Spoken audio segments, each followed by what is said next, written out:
জাতীয় দলের পেসার তাসকিন আহমেদের বিরুদ্ধে মারধর ও হুমকির অভিযোগে মিরপুর মডেল থানায় সাধারণ ডায়েরি করেছেন তার বাল্যবন্ধু সিফাতুর রহমান। যদিও সামাজিক যোগাযোগ মাধ্যমে অভিযোগ অস্বীকার করেছেন তাসকিন। অভিযোগ অনুযায়ী রোববার 8:30-9টার দিকে মিরপুর 1 নম্বরে বন্ধুর সঙ্গে বিবাদে জড়ান তাসকিন।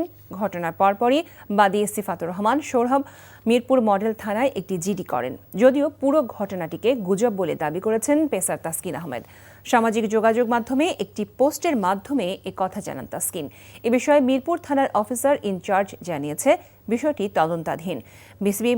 বিসিবি পরিচালক ও মিডিয়া কমিটির চেয়ারম্যান ইফতেখার রহমান মিঠুর নিকট এ বিষয়ে জানতে চাওয়া হলে তিনি জানান যথাযথ তদন্তের পরেই এই বিষয়ে সিদ্ধান্ত নেবে বিসিবি।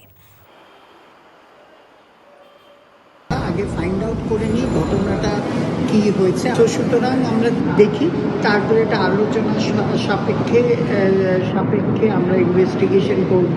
কমিটি ক্রিকেট অপারেশন বলেন, আমাদের প্রেসিডেন্ট সাহেব বলেন, we will take it very seriously.